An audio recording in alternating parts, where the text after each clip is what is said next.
হাতির হানায় শেষ হয়ে যাচ্ছে কালচিনির একের পর এক এলাকা। সবচাইতে বেশি ক্ষতিগ্রস্ত লতাবাড়ি এলাকার দোকান, স্কুল, বাড়ি ক্ষতিগ্রস্ত হচ্ছে দিনের পর দিন। কালচিনি ব্লকের লতাবাড়ি গ্রাম পঞ্চায়েতের বিভিন্ন এলাকায় হাতির দলের তাণ্ডব অব্যাহত। প্রতিদিন রাতে লতাবাড়ির বিভিন্ন এলাকায় হাতির দল তাণ্ডব চালিয়ে বাড়িঘর, দোকান ও স্কুল ক্ষতিগ্রস্ত করছে। রাত্রি 12টা, 12:45টার দিকে তিনটা হাতি, দাঁতাল হাতি আইসে নিয়ে এই পরিস্থিতি করছে। এই দোকানের উপরেই সব কিছু আমার টোটাল সংসার, এই অত্যাচার করছে বাইরে আর কি, সব কিছু আর কি, ভিতরে কিচ্ছু নাই আর কি। বন দপ্তরকে ফোন করা হয়েছে।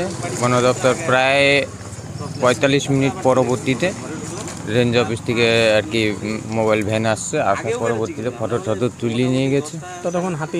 ততক্ষণ হাতি তো আমাদের ইসের মধ্যেও ঢুকছে, পাড়ার ভিতরেও ঢুকছে।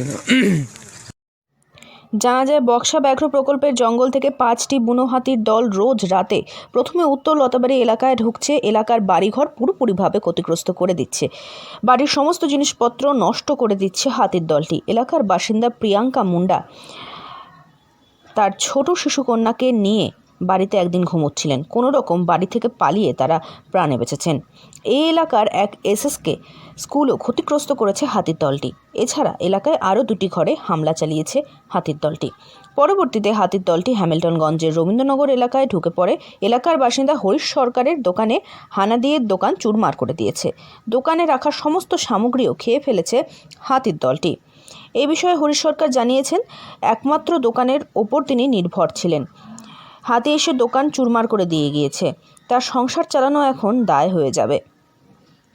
বন দপ্তরের বিরুদ্ধেও ক্ষোভ উগড়ে দিয়েছেন এলাকাবাসীরা। প্রতিদিন গভীর রাতে হাতির দল গ্রামে আসছে। বারবার বন দপ্তরে ফোন করা সত্ত্বেও কোনো সহযোগিতা মিলছে না বলে অভিযোগ। হাতি চলে যাওয়ার পর বনকর্মীরা গ্রামে এসে ফটো তুলে চলে যাচ্ছেন। আলিপুরদুয়ার থেকে অনন্যা দের রিপোর্ট, লোকাল 18 বাংলা।